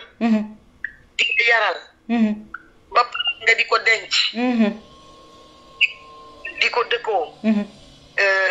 dëgg am na loo xam ne mérité wu. dëgg la donc ñun aussi suñu culture moo demee noonu fii ci Sénégal jigéen dañ ko presque relégué au second plan. dëgg la mais quand même avec la parité. maintenant ci institution bi mi ngi xaw a changé. mais ci mentalité yi da ngay xam ni du changé. dëgg la waaw da ngay am sax patron bu jigéen. doo ko fonkee ni nga fonkee sa patron bu góor. dëgg la te loolu mbir la moo xamante ni itam war nañ ci mën a wax parce que ki lay fay xaalisam. muy góor muy jigéen. mooy sa patron te da ngay gis ni même ba ci liggéeyukaay yi da ngay gis jigéen nekk directeur. mais ñi nga xam ne ñoo nekk seen subordonné duñu ko respecté respect bi ñu doon jox ministre bu góor. dëgg la ñi nga xamante ni aussi ñoo nekk par exemple ministre wala directeur noonu lay doxee. ñu ci bari quoi da ngay dégg toujours problème yi ci jigéen ñi lay jógee parce que loolu mooy tax. dëgg la nañ gën a son suturaal jigéen daal. loolu laa gis. macha allah kontaan naa bu baax jigéen daal. li Bob Marley ni woon no woman no cry. jigéen daal moom kenn waru ko jooyloo. ndeysaan loolu moom na nga ko xam. dëgg la waaw loolu mooy wax bi. macha allah kontaan nañu bu baax madame l'honorable députée ñu lay souhaiter nag joyeux anniversaire ah. merci beaucoup di ñaan yàlla rek yàlla gën a dëgëral taxawaay bi macha allah. ah yàlla taxawu la bu baax a baax kontaan nañu bu baax a baax ci yow ndax référence nga vraiment ci ñun jeunesse bi. ah ñu ngi lay suivre nag de très très près di xool lépp looy def rek di ci jàng bu baax a baax. kontaan naa merci beaucoup merci maman kontaan naa bu baax a baax merci au revoir. donc c'était l'honorable député Mame Diarra Fam ñu koy remercier di ko ziar bu mag a mag di ko souhaiter nag joyeux anniversaire parce que tey la anniversaire am ah donc mu dellu si rek si cëru jigéen macha allah ndax jigéen kenn waru ko toroxal ah mais aussi jigéen yi nga xamante ne ñu ngi seen entreprise dañ leen war a jox cër comme ni ñu joxee cër ah chef d'entreprise yu góor ñi ah donc macha allah ñu koy remercier bu baax a baax madame la députée Mame Diarra Fam fële ca Sénégal. donc vraiment ñu dellu si rek voilà nañu jël léegi am na ko bëggoon dugg ah di wax encore une fois ziar naa Thierno Sow macha allah Bakary Koudiaby merci beaucoup mon frère Antou Thiam ziar naa la bu wér ngëm la fu merci Astou Thiam Astou Gueye depuis Mbour Ousmane Gueye ziar naa leen yéen yëpp mama Sané sama sista ziar naa leen bu wér Alpha Soirée aussi merci beaucoup d'être là comme tout le temps donc vraiment thème bi rëy na yaatu na liñ ci war a wax bari na encore une fois ñuy ñaax sunu mbokk góor ñi rek ñu gën a bàyyi xel ci jigéen ndax jigéen vraiment yàlla daf ko teral ku yàlla teral am na leneen luñ ko war a def lu dul di ko naqaral donc ñu bàyyi xel rek ci loolu lépp rek ñu basé ko encore une fois sur la communication nañuy communiquer ñaar ñuy dencante dañu war di communiquer su fekkente ne communication dem na ba amul wax dëgg yàlla ay dóor moom xajul ci sëy dóor jigéen kenn du ko dóor ak lu mu la mënti def nag kenn du dóor jigéen boo demee ba seet amoo kenn koo waxal am na ay service yoo xamante ne mën nga fa dem dénku fa sa bopp macha allah dina la jàppale mais quant à nekk ci néegu sëy ñu naan la muñal ba far ñu dóor la ba nga dee loolu moom jaru non jigéen kenn du ko dóor kenn du dóor jigéen ba mu ñàkk bakkanam loolu dafa ñaaw kenn du violer jigéen ba mu ñàkk bakkanam dafa ñaaw ba pare encore jigéen yi nekk seen biir néegu sëy ñu leen di forcer di viol conjugal yi am na fi bari na fi viol jigéen kenn du ko violer bu bëggee bëgg na bu bëggul rek ñu bàyyi ko wax dëgg yàlla lépp rek nañu waxtaan ndax sëy waxtaan la nañ ko oyofal buñ ko oyofee mu oyof vraiment waaye ñu wàññi xadar yi wàññi vraiment fiiraange bi wàññi yooyu yu bari ñu am ci néegu sëy jaru ko wax dëgg yàlla lépp rek ci waxtaan nuy waxtaan ak suñuy borom kër waxtaan ak seeni jabar ngeen góor ñi wàññi xadar bi lépp rek bu ko defee sëy bi neex surtout aussi ñuy wàññi di wax yenn kàddu yi ci kanamu xale yi parce que loolu moo tax xale yi dañ koy màggaale finalement ñoom dañuy foog ne loolu lu baax la gis sa papa muy dóor sa yaay yow it boo amee jabar nga koy dóor foog ne loolu baax la alors que di baaxul parce que da nga ko doon gis say waajur ñu koy def donc nañuy moytu lépp loo xamante ne parents yi ñu ngi koy def ci kanamu xale yi nañ ci bàyyi xel loolu mooy éducation xale bu gisee bàppam di saaga bu magee day saaga jabaram xale bu gisee yaayam di saaga jëkkëram xale bu jigéen bu gisee yaayam di saaga papam moom it bu demee sëy day saaga jëkkëram lépp rek ci kër gi la te lépp ci yar bi la donc nanu gën a bàyyi xel ndax jigéen mooy àddina wax dëgg yàlla jigéen moom mooy société ndax ñun ñooy yar ku yar nag dafa am loo xamante ne daf la war nga bàyyi xel boo amee njaboot am na yenn yu bari yoo xamante ne danga ko war di bàyyi xel kenn du tiim say doom di saaga sa borom kër waaye it kenn du tiim say doom di naqaral sa jabar di ko dóor ci kanamu xale yi di ko yekk ay yenn parole yoo xamante ne psychologiquement ndaw si da koy topp te baaxul muñ nag dafa am ab muñ dafa am limite bu ñuy sëy naan la lu mu la mënti def muñal waxuñu la dóor moom bokkul ci sëy dóor ak saaga bokkul ci sëy encore une fois te góor bu la dóoree benn yoon day dellu si waat comme képp kuñ ci dóor mi ngi noonu balaa dóor bi di am sax yépp yi foofu la balaa dóor bi di am ngeen waxtaan su waxtaan mënuta am wax dëgg yàlla ngeen xool nu mu gën a jekkee ku ne dem sa yoon waaye tiim sa jabar di ko dóor tiim sa jabar di ko saaga yooyu dafa rafetul donc ñu jël suñu bi auditeur après ñu coupé ñu dellu si waat rek prochainement si beneen thème donc mi ngi noonu donc ñu ngi Insa merci beaucoup merci mon frère kontaan naa bu baax Antia merci beaucoup Antia Mamadou Mohamed kontaan naa bu baax ci yow Soukeyna Ndiaye merci beaucoup sista ziar naa la bu wér donc je pense qu'il dafa am problème réseau donc voilà donc ma jël kii dernier auditeur après ñu coupé.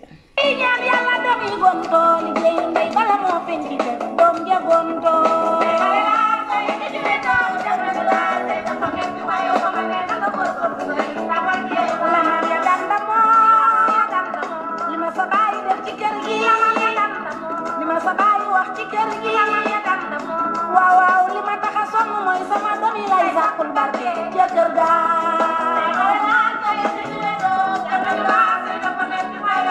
nanu góorgóorlu say nama jeeg la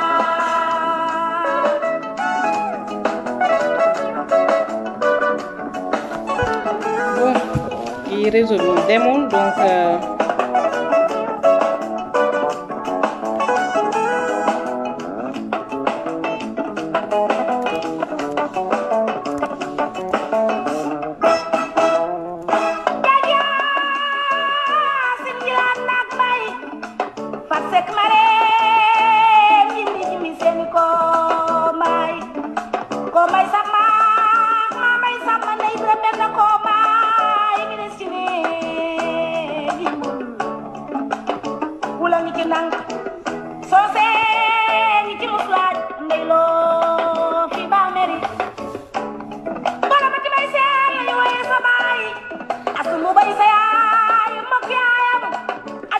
voilà donc dañuy arrêté donc maa ngi nuyu ñëpp di leen ziar encore une fois kontaan naa bu baax a baax ñi nga xamante ne daan nañu suivre direct bi ñu ñëwoon rek sur les violences faites aux femmes de manière globale jigéen yi nga xamante ne ñu ngi dund souffrance seen biir néegu sëy macha allah ñuy ñaax nag encore une fois suñuy mbokk góor ñi nañu gën a woyofal yëf yi rek gën a yërëm jigéen ñi ndax macha allah ku bàyyi ndey bàyyi xarit bàyyi àndandoo tànn la yow am na leneen lu la war lu dul di ko dóor di ko saaga jigéen kenn du ko dóor jigéen kenn du ko saaga wax dëgg yàlla am na leneen lu ñu yaakaar ci lool ci sëy pas di dóor jigéen di ko saaga donc lépp rek nañuy communiquer ñaar ñu nga xamante ne dañuy dencante dañu war di communiquer communication mooy lépp na góor ñi di waxtaan ak seeni jabar ji di waxtaan ak seeni jëkkër foofu réeroo du fa am te ñuy moytu encore une fois yenn kàddu yi ñu koy yëkkati ci kanamu xale yi ñaar ñi dencante bu ñu bëggee wax yenn kàddu yi nañu tëju walla xool foo xamante ne xale yi nekkuñ fa ñu waxtaane ko seeni biir ndax nag xale day denc te léegi-léegi xale bi foog ne li papam di def yaayam walla li yaayam di def papam c'est normal mu màggee ko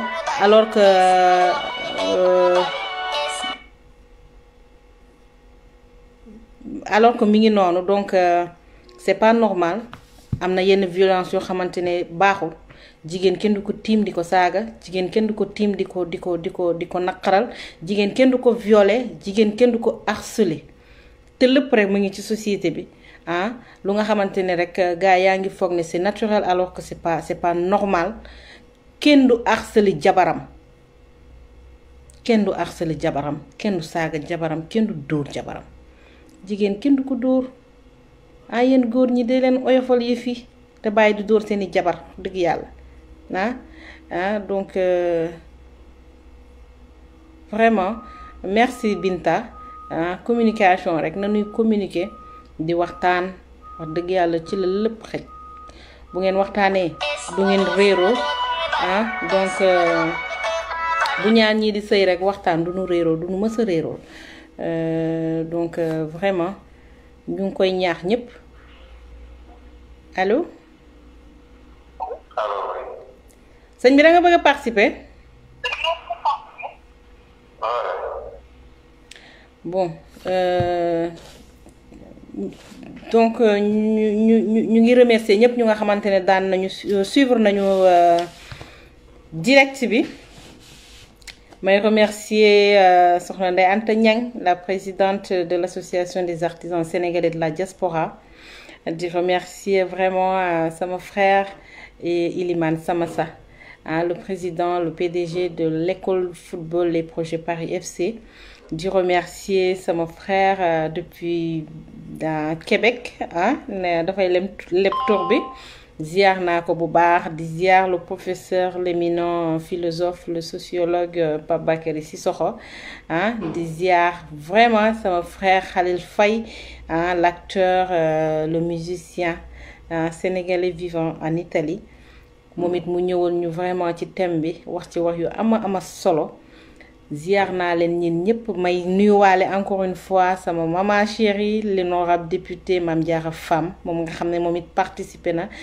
du ñu koy souhaité waale joyeux anniversaire ndax tey la anniversaire am ndax nag moom it femme de valeur la femme boo xamante ne ñëpp ñu koy bàyyi xel surtout ñun xale yi donc may nuyu ñëpp di leen ziar encore une fois di ñaax nag suñu mbokku góor ñi nga xamante ne duñuy dóor seeni jabar ñu bàyyi ko ndax jigéen kenn du ko dóor jigéen kenn du ko toroxal jigéen kenn du ko saaga jigéen kenn du ko violer jigéen kenn du ko harceler ndax jigéen mooy société te lépp lu ñu def jigéen day répercuter sur la société donc ñu ñaax ñëpp rek ñu gën a bàyyi xel surtout ñuy privilégier communication mooy waxtaan ku góor ki day waxtaan ak jabaram jabar ji nay waxtaan ak jëkkëram bu ko defee réeroo du am parce que lu ci gën a bari manque de communication mooy indi yenn réeroo yi ba far nag ay dóor ak i saaga ak yeneen parce que léeg-léeg ku góor ki foog ne jabar ji day génn wala day taxawaalu alors que xamul donc finalement nga yëkkati di ko dóor wala di ko teg yenn yi te xamoo sax manque de communication mooy indi loolu yépp donc ñu ngi ñaaxaat ñëpp ñu nga xamante ne ñu ngi nekk seen néegu sëy surtout la jeunesse nañuy gën di privilégier la communication nañuy waxtaan boo bàyyee ñëpp tànn ki ngay tànn wax dëgg yàlla waxtaan rek moo fa sës parce que sëy du benn fan du ñaari fan lu nga xamante ne la indéterminé la kenn xamul kañ lay jeex yàlla rek ko xam ñooñu dañu war di privilégier waxtaan nañuy waxtaan di woyofal mbir yi góor ñi ñuy yërëm jigéen ñi macha allah di leen bàyyi xel ndax nag jigéen nawle la jigéen du concurrent ñu bari di góor ñi dañuy jàppee seeni jabax ay concurrent alors que jigéen du concurrent ki ngay jenc kañ wax dëgg yàlla yéenay bokk lépp kooku du sa concurrent kooku wax dëgg yàlla am na leneen beneen bët boo ko war a xoolee lu dul ay concurrence dëgg yàlla nañuy oyofal yëf yi di bàyyi xel bu baax a baax di yërëm jigéen ñi di leen yërëm bu baax a baax parce que am na yenn pratique yoo xamante ne c'est sauvage tiim sa jabar di ko dóor c'est sauvage tiim sa jabar di ko saaga c'est sauvage loolu xel sax waroo ko xalaat ñu toog ba am ñuy wax ay 65% des femmes au Sénégal vivent des violences dafa ñaaw donc am na yoo xamante ne ñun ñoo war di yëkkati suñu bopp nañuy cëral suñuy bopp dëgg yàlla ñu bàyyi yenn yi ñu ciy sédd parce que bu ñu demee ba au niveau international ñu ñuy cité ci yenn maltraitance yi baaxul wax dëgg yàlla baaxul ñun nag lii nañuy jox suñu bopp cër di def lu baax ndax lu baax moom macha allah bu ñu ci ñëpp tuddee sax moo gën mais lu bon moom wax dëgg yàlla baaxul surtout du dóor jigéen encore une fois góor warta dóor jabaram jigéen warta yëkkati loxo ci kaw borom këram mun warul nekk donc ñu ngi gërëm ñëpp di leen sant di rafetlu taxawaayu ñëpp vraiment di leen jox dox daje rek incha allah mercredi prochain ñu ñëw ci suñu émission fii la xewee ñëw ak beneen thème mais encore une fois balaa ñuy tëj rek ñuy ñaax ñëpp nañuy communication waxtaan ndax bu ngeen waxtaanee rek trouver solution waxtaan ci lépp xaj lépp dañ ko war a waxtaanee nëbboo yenn nëbbuntu yi ba far dóor di ci am ba ay reyante di fa am tiim sa jabar dóor ko ba mu dee loolu moom baaxul wax dëgg yàlla baaxul donc ñu ngi jox daje ñëpp incha allah mercredi